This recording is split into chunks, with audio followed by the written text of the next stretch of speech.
अस्सलाम वालेकुम दोस्तों। 10 जुलाई 2026 यानी कि आज से 2 दिन पहले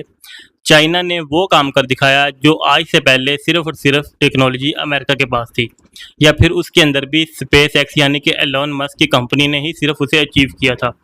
यानी कि रीयूजेबल रॉकेट का बनाना। ये आपने बिल्कुल ठीक सुना है, क्योंकि चाइना ने भी अपना रीयूजेबल रॉकेट लॉन्च किया और उसका बूस्टर सक्सेसफुली ज़मीन के ऊपर दोबारा उन्होंने रिसीव कर लिया है। अगर हम इसकी मेन टेक्नोलॉजी की बात करें तो ये टेक्नोलॉजी एलोन मस्क के मुकाबले में बिल्कुल ही डिफरेंट है। चाइना ने बिल्कुल ही डिफरेंट टेक्निक्स जो हैं वो इस हवाले से यूज़ की हैं।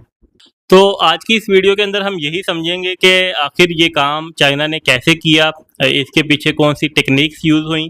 और क्या आइंदा आने वाले वक्त के अंदर चाइना जो है वो अमेरिका को स्पेस के अंदर टक्कर दे सकता है या नहीं। सबसे पहले हम इस सवाल को समझते हैं कि बेसिक्स क्वेश्चन जो है वो ये है कि हम इसे क्यों बनाते हैं, यानी कि रीयूजेबल रॉकेट जो है वो इतना ज़रूरी क्यों है।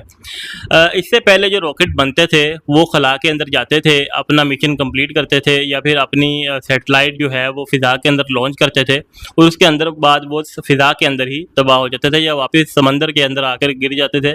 और उसके बाद उसका जो काम है वो ख़त्म हो जाता था। यानी कि जो बिलियंस ऑफ डॉलर उसके ऊपर इन्वेस्ट किए गए हैं वो सिर्फ एक दफ़ा ही यूज़ किए जा सकते हैं, उसके बाद उसको डिस्ट्रॉय करना ही पड़ता है, क्योंकि उसको रिकवर करने का कोई तरीका ज़मीन के ऊपर मौजूद नहीं था। तो जिसकी वजह से जो स्पेस टेक्नोलॉजी है, या फिर स्पेस के अंदर सैटेलाइट को लॉन्च करना है, या फिर इंटरनेशनल स्पेस स्टेशन के ऊपर जाना है, ये बहुत ज़्यादा महंगा होता जा रहा था।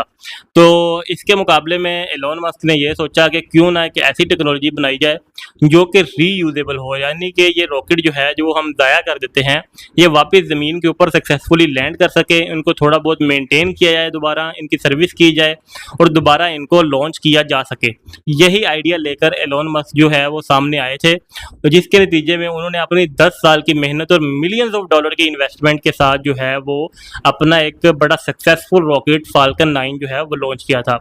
और आज के दिन तकरीबन फाल्कन 9 150 से ज़्यादा मरतबा हर साल के अंदर उड़ता है, यानी कि वो रॉकेट जो सिर्फ एक दफ़ा इस्तेमाल हो सकता था अब वो तकरीबन 150 दफ़ा इस्तेमाल होता है हर साल। अब हम जानते हैं कि चीन ने क्या किया है। बेसिकली 10 जुलाई 2026 को चीन ने अपने एक सूबे हेनियान के जजीरे से एक रॉकेट लॉन्च किया जिसका नाम था लॉन्ग मार्च 10B। लॉन्ग मार्च 10B लॉन्च किया गया, उसके बाद वो फ़िज़ा के अंदर तकरीबन 6 मिनट तक रहा। 6 मिनट के अंदर रहने के बाद उसका जो निचला हिस्सा है बूस्टर जो है वो मेन रॉकेट से सेपरेट हुआ, और सेपरेट होने के बाद अलग होने के बाद ये जो हिस्सा है ये वापस ज़मीन की तरफ आना शुरू हुआ। तो इसी तरह ज़मीन के ऊपर भी, यानी कि समंदर के अंदर एक बहुत बड़ा जहाज़ मौजूद था, और उस जहाज़ के अंदर बहुत बड़ी चेन के ज़रिए एक जाल बनाया गया था, और ये रॉकेट उसी जाल के अंदर आकर जो है वो अटक गया और उसको दोबारा ज़मीन के ऊपर जो है वो रिसीव कर लिया गया। ये तरीका बेसिकली एलोन मस्क के तरीके से बहुत ज़्यादा डिफरेंट है,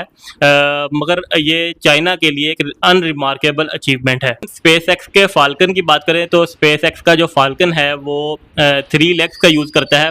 उसके नीचे से 3 टांगें बाहर आती हैं और अपने आप को स्टेबलाइज करता हुआ अपने स्टेशन के ऊपर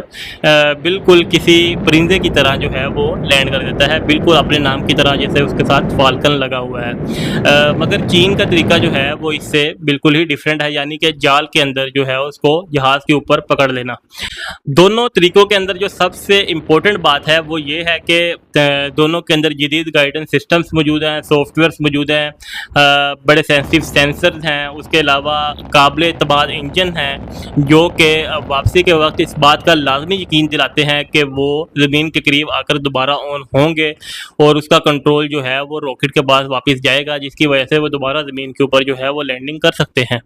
अगर हम इस हवाले से जो है वो एलोन मस्क के अचीवमेंट को देखें, स्पेस एक्स के अचीवमेंट को देखें, तो उन्होंने सिर्फ इस रॉकेट के ज़रिए